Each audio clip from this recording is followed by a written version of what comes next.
नमो नारायण। माघ कृष्णा खटतिला एकादशी व्रत कथा।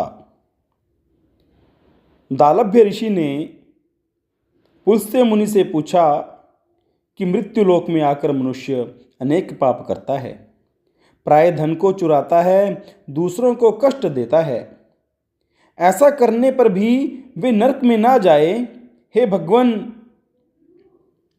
अल्पदान करने से अनायास पाप दूर हो जाएं, कोई ऐसी कथा कहिए। तो पुलस्त्य मुनि बोले कि हे महाभाग, तुमने बहुत सुंदर प्रश्न किया है, जिसको ब्रह्मा, विष्णु और इंद्र आदि देवताओं ने किसी से नहीं कहा। तुम्हारे पूछने पर उस गुप्त बात को तुमसे कहता हूँ। माघ मास के आरंभ में ही शुद्धता से स्नान करके इंद्रियों को वश में करें। जल से हाथ पैर धोकर भगवान का स्मरण करें। ऐसा गोबर लें जो कभी पृथ्वी पर ना गिरा हो, उसमें तिल और कपास मिलाकर उसके 108 पिंड बनावें। फिर माघ के महीने में आर्द्रा या मूल नक्षत्र आ जाए तो कृष्ण पक्ष की एकादशी का नियम लें। उसका विधान भी तुमसे कहता हूं, सुनो।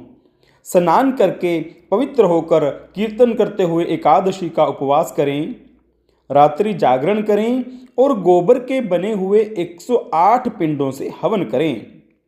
शंख, चक्र, गदाधारी भगवान का पूजन करें। चंदन, अगर, कपूर इत्यादि से भगवान का पूजा अर्चन करें और नैवेद्य चढ़ाकर बारंबार कृष्ण के नाम का स्मरण करें। यदि इन सब का अभाव हो तो सुपारी ही श्रेष्ठ है। फिर अर्घ देकर जनार्दन का पूजन करके प्रार्थना करें कि हे कृष्ण, आप दयालु और पापियों को मोक्ष देने वाले हो। हे जगतपते, मेरे दिए हुए अर्घ को लक्ष्मी सहित स्वीकार करिए और कहें कि श्री कृष्ण भगवान मेरे ऊपर प्रसन्न हों। खेत में तिल बोने से जितनी संख्या में तिल पैदा होते हैं, उतने 1000 वर्ष तक वह मनुष्य स्वर्ग में निवास करता है। तिल से उपटन करना, तिल से स्नान करना, तिल से होम करना, तिल से तर्पण करना, तिल से भोजन करना और तिल का ही दान करना, ये 6 प्रकार की विधियां हैं जो पापों का नाश करती हैं। इसी से इस एकादशी का नाम खटतिला है। नारद जी बोले, हे कृष्ण, खटतिला एकादशी से क्या फल मिलता है? यदि आप मेरे ऊपर प्रसन्न हैं तो इतिहास समेत मुझसे कहिए। तो श्री कृष्ण बोले कि हे नारद, एक ब्राह्मणी मनुष्य लोक में ब्रह्मचर्य व्रत का पालन करती हुई देवताओं का पूजन करती थी। वह पूर्ण मास व्रत में लगी हुई सदा मेरी भक्ति करती थी। कृष्ण का उपवास करती हुई पूजा में लगी रहती थी। द्विजोत्तम, नित्य व्रत करने से उसका शरीर दुर्बल हो गया।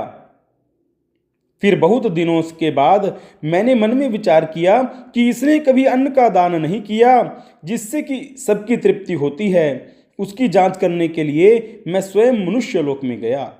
भिक्षु का रूप धारण करके भिक्षा पात्र लेकर ब्राह्मणी से पूछा कि हे देवी, मुझे कुछ भिक्षा दो। तब ब्राह्मणी बोली, हे ब्राह्मण, तुम कहाँ से आए हो? मुझसे सत्य कहो। लेकिन मैंने फिर कहा कि हे सुंदरी, भिक्षा दो। तब उसने क्रोध में भरकर मिट्टी का डेला मेरे भिक्षा पात्र में डाल दिया। हे द्विज, फिर मैं स्वर्ग को चला गया।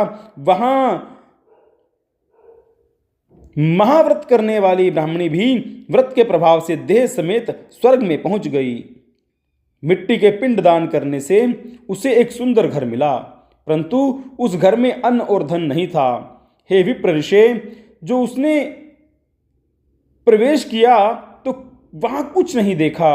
हे द्विज, तब घर से निकलकर वह मेरे पास आई और बहुत कुपित होकर बोली कि सब लोगों को रचने वाले भगवान का मैंने बड़े कठिन व्रत, उपवास और पूजा से उनकी आराधना की, परंतु हे जनार्दन, मेरे घर में अन्न धन कुछ भी नहीं है। तब मैंने उससे कहा कि तू जैसी आई है उसी तरह अपने घर चली जा। देवताओं की स्त्रियां कौतूहलवश तुझको देखने आएंगी, तब खटतिला एकादशी का महात्म्य बिना पूछे दरवाजा मत खोलना। ऐसा सुनकर वह मनुष्य लोक को चली गई। हे नारद, तब देवताओं की स्त्रियां उसे देखने आई और कहा कि हम तुम्हारे दर्शन के लिए आई हैं, तुम दरवाजा खोलो। ब्राह्मणी बोली, यदि तुम मुझे देखना चाहती हो तो पहले खटतिला का व्रत, पुण्य और महात्म्य कहना।